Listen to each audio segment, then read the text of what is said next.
Today in the garage, we're recording live at AutoTech Detroit. Our guest today is Marc Fecker, CEO of Robo. Robo is an engineering firm focused on the future of connected transportation. In our conversation, we discuss how Robo worked with Winnebago to deliver their new Winnebago Connect platform. And this is really interesting because we often think about SDVs as passenger vehicles, or perhaps some people think about them as connected transportation and heavy trucks. But RVs also have many of the same needs, and Robo was able to deliver a solution that adds value and shows the future of RVs across their Winnebago Connect platform. We also talk about the origins of Robo and the work they're doing in the future. Let's go.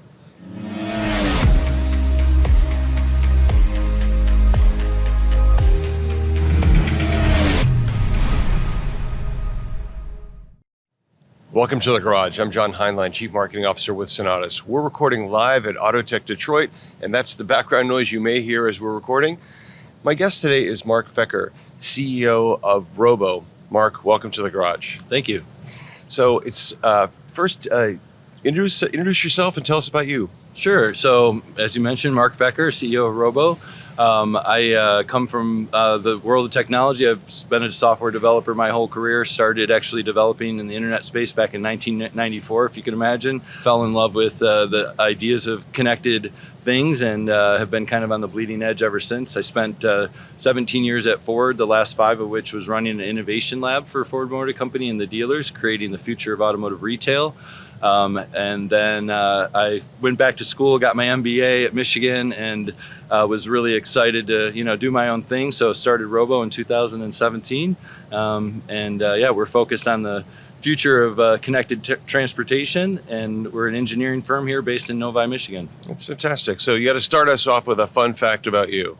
All right. Well, I'd mentioned Michigan, so I went to University of Michigan, and I'm one. I believe, from what Michigan has told me, I'm one of only 2 people to have an MBA without an undergraduate degree. That's pretty unheard of. It's something I didn't even know was possible. I just went to talk to them because that's what I wanted to, that was my ultimate goal, and said, how can I figure out a way to do it and not make it a 10-year journey as a, adult family and kids. It was not something I was looking to go to school full-time and work full-time for a long period of time. But, and they said, well, generally we've never really done that, provided that, except for if you've run your own business, had a bunch of patents. And they went through a list of things. I was like, I've done all of that. I'm like, and they're like, oh, well, let's see if we can, get you in. And that's great. That was a really cool opportunity. Fantastic. So tell us about Robo. Tell us about your company.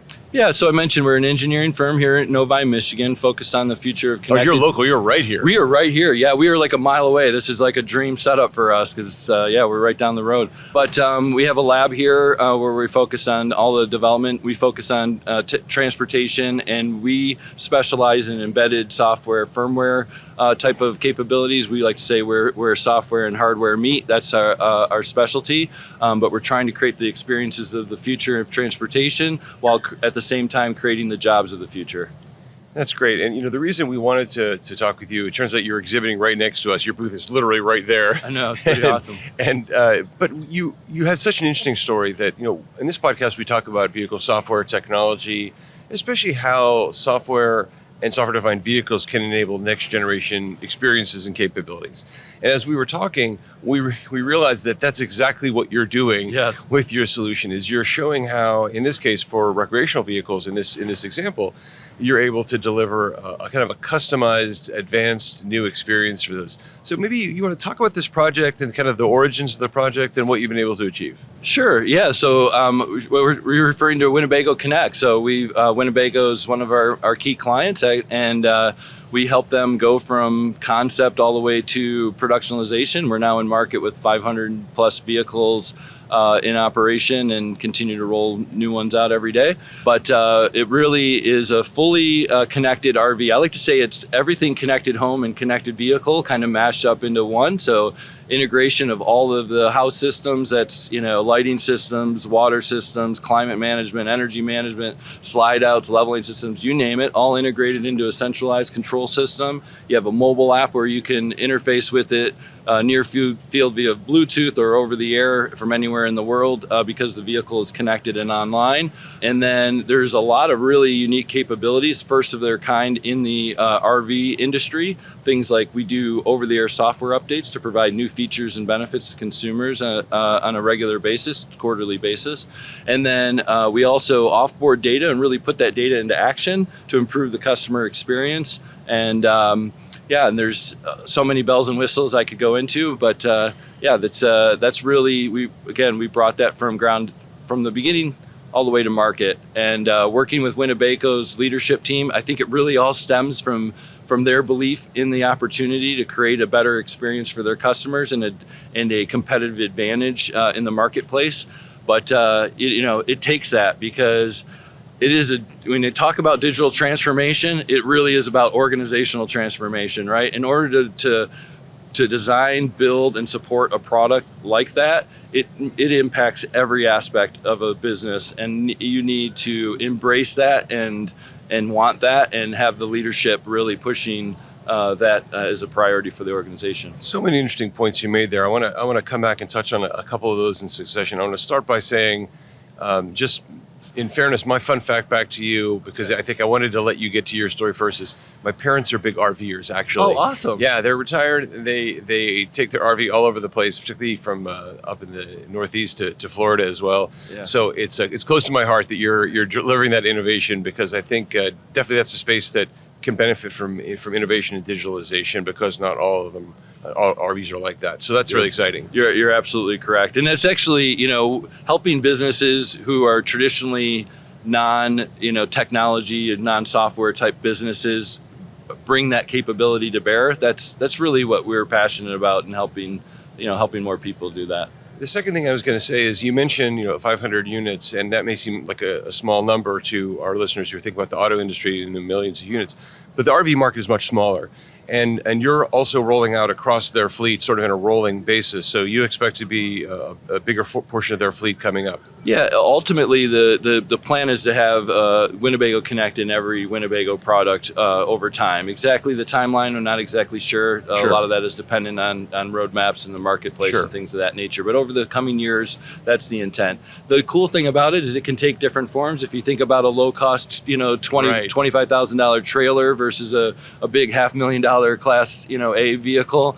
These things can vary in the types of needs that they have, but the same system, the same software running in all of those vehicles, connected to the ecosystem, that will be consistent no matter what product it's in. And that last point is a super important thing, because we mentioned that in the context of the work we do and in the industry, that software enables you to make the investments like you've done in a solution, but recognize that one size doesn't fit all.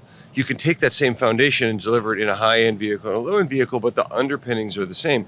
And I think that's something that we were just chatting about this with another guest yesterday, that it's a really valuable observation, that you don't have to assume that for software-defined vehicle and software capabilities necessarily means high-end vehicle. Right. The investment can pay off across your product line with differences and with customization for different price points. You're absolutely right. And if you design the product as a platform, if you think about like platform as a service, right? That's the way I view SDV, right? It's kind of like how do I make the vehicle accessible to integrate with it, how I need to integrate it for the particular application that I'm supporting. And in this case, that's what we do. And you design the platform from the ground up that way. It gives you a lot of flexibility to support those different needs for those different products and different customers. You also mentioned that the platform is modular and you can add new capabilities. OTA is a solution we provide from Sonatus, and it's awesome. a key topic in the industry right now. What are the kinds of things that you expect to be offering upgrades over time? Can you give some examples, perhaps, or some examples of what you've done? Maybe I could just talk about what's happened, rather than because I can't really talk too much about what's coming next. But I will say that so we launched a year ago, and one of the features that we launched just about 6 months ago was auto gen start. So you got a generator on your vehicle and then you lose power and you want the generator automatically kick on. You can have that capability now, where when our vehicle first rolled off the line, it didn't have that. And for consumers, that's great. One of the cool features that we have in the Winnebago Connect product, again, designed around the customer, that's really, really important. That's the key principle and the driving force inside of Winnebago. Is everything that we do at Winnebago is all about the customer and trying to improve the customer experience. But in listening to the customers, 60 to 70% of them travel with a pet, and they're deathly afraid of leaving their pet behind while they go for a hike or need to run into town to get some food. Because the power fails. Because the power fails, Right. you go to a campground, the power is unstable, the temperature can change so rapidly in the vehicle, and pets don't deal with it, as well as humans do. They can't go roll down the window or let themselves out. In the Winnebago Connect product, you can turn on Pet Minder, and it will control all those things, as well as alert you via text message if you lose power, connectivity, or the temperature falls out of range. That's fantastic. I mean, it's an example that's, of course, popular in cars as well. Yeah. And the idea that you're being able to roll that out in your platform as well is super.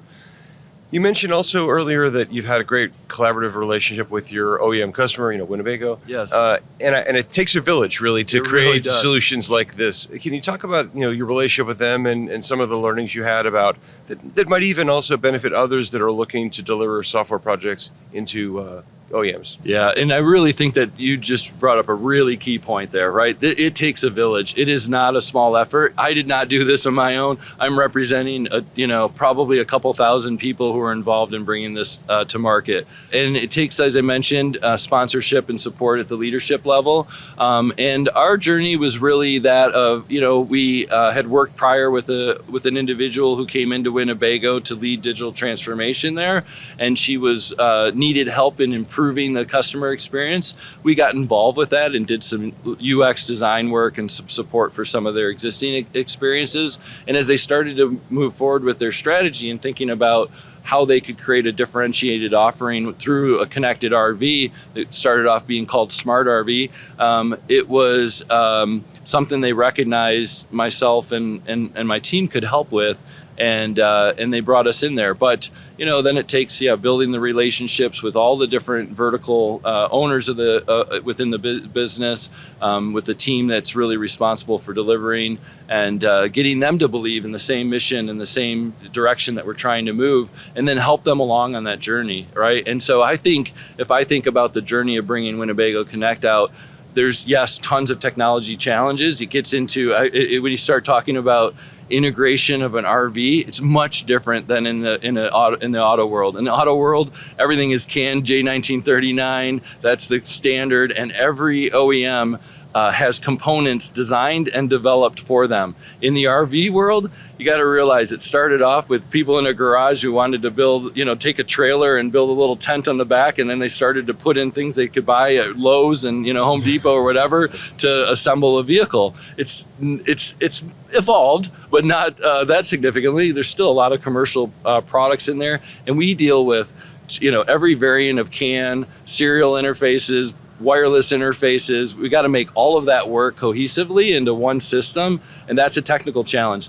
That is probably pales into comparison into the organizational transformational challenges. Really, again, getting everyone to believe, getting everybody educated, getting the right people in the right seats to support a solution like this, and that just takes a little bit of time, but it takes commitment.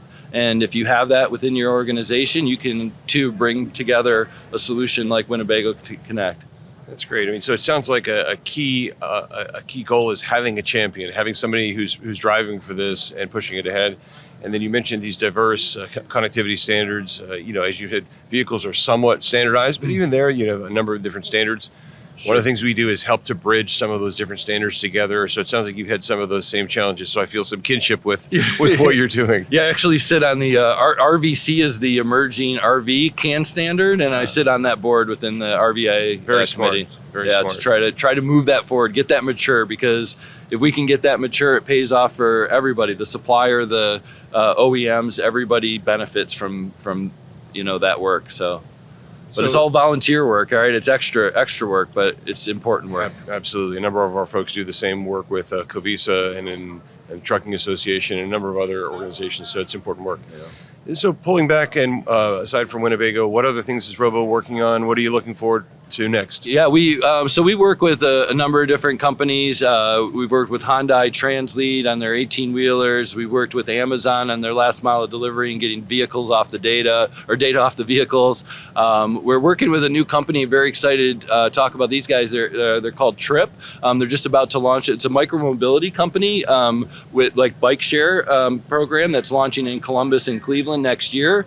And we've done all the embedded, basically electrical system that on the bike, all the IoT software, firmware development for that. And that again connects to a whole ecosystem and really trying to improve transportation and that micromobility offering. And they've got so many cool technologies that we're bringing to bear for them.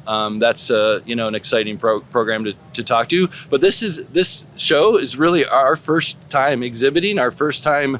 I like to say it's our coming out party. So we're very excited to be introduced to the world. We're looking for new clients and excited about helping move the future of transportation forward. Well, hey, Marc, thank you so much for joining us. This has been a great conversation, and thanks for being a good neighbor next to us. Yeah, no problem. And introducing a new perspective on RV, which is a market we hadn't thought as much about. So it's exciting what you've been able to achieve.